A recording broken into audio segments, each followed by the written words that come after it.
Merhaba arkadaşlar. Yeni bir Kripto Para TR altcoin eğitim videosunda daha birlikteyiz. Bugün hep beraber sıradaki coin'imizi inceleyeceğiz. CryptoParaTR.com nedir? Türk yatırımcılar ve girişimciler için bir emniyet sibobudur diyebilirim.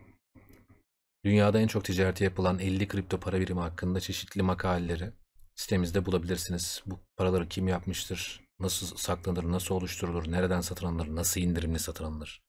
Bütün bilgileri sitemizden erişebilirsiniz. Adım adım kılavuzlar sitemizde yer almaktadır. Eğitim videoları ve daha fazlası.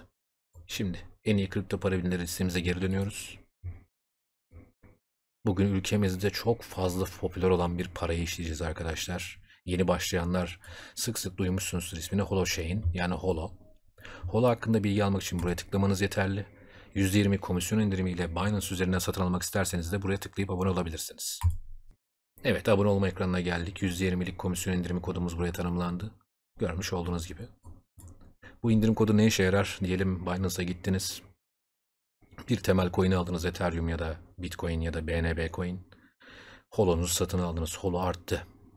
Sonunda arttı diyelim. Ve satmaya karar verdiniz.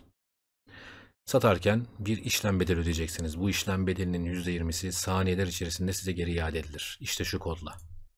O yüzden abone olurken bu kodları kullanmayı unutmayın. Eğer ki kodunuz yoksa farklı bir platformdan Binance'a abone oluyorsanız CryptoParaTR.com'a girin. İlgili coin'in sayfasında çeşitli indirim kodları mevcuttur ve bu kodlar ömür boyu geçerlidir. Kullanabilirsiniz. Şimdi 30 saniyede abone olalım. Evet, Binance'a abone olduk. Bu adımdan sonra yapmamız gereken ilk şey ilgili belgeleri Binance ekibine göndermek olacaktır. Bu şekilde kripto paralarınız, cüzdanınız güvenle saklanacaktır. Şimdi Binance'a Türk lirası yükleyelim. Sol haneye geliyoruz. Size en uygun ödeme seçeneğini seçin. Burada temel para birimleri listeleniyor. Yani bir altcoin almak için maalesef bu temel para birimlerinden bir tanesini almanız lazım. Mesela Bitcoin'e bağlı paraları satın almak için Bitcoin satın almanız lazım. Ethereum bazlı paraları satın almak için ise Ethereum almanız lazım.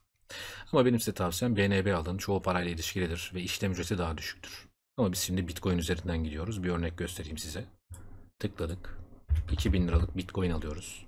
Satın ala tıkladık. Şu anda aldık. Bitcoin'imiz var. Biz HOL alacağız. Yani HOT. Holochain. Piyasalara tıklıyoruz. Buraya HOT yazıyoruz. HOL'un Bitcoin sayfasını buluyoruz. Bu grafik sizi korkutmasın. Bizim işimiz sağ tarafla. Al kısmına tıklayarak miktar belirleyip rahatlıkla HOT alabilirsiniz. Yani HOL'u satarken de sata tıklayıp buradan miktar belirleyip kolaylıkla satabilirsiniz. Ben bunlarla uğraşmak istemiyorum. Direkt ben Türk lirasını yatırayım, coin'imi alayım derseniz buradan tıklıyorsunuz Türk lirasıyla alma kısmına. Buradaki fiyat en son hangi hanedeyse o haneden bir holoyu o fiyata satın alıyorsunuz. İşte her şey bu kadar basit ve kolay.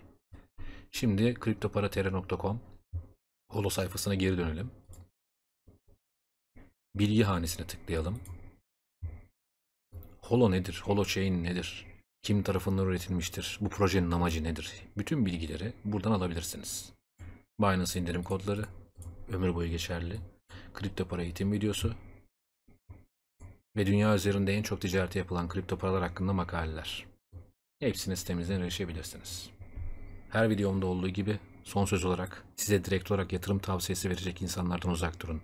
Bu bir makalede karşınıza çıkar, YouTube videosunda karşınıza çıkar, araştırma yaparken bir forumda karşınıza çıkar. Direkt olarak şu parayı alın, yükselecek, bu parayı satın, düşecek, mahvolacak diyenlerden uzak durun. Ekonomi kanallarında, TV kanallarında kendini senelerdir sektörde kanıtlamış paraları tanıyan insanların görüşlerine değer verin. Bu şekilde daha güvenli ilerlersiniz. Başka bir eğitim videosunda görüşmek üzere, hoşça kalın.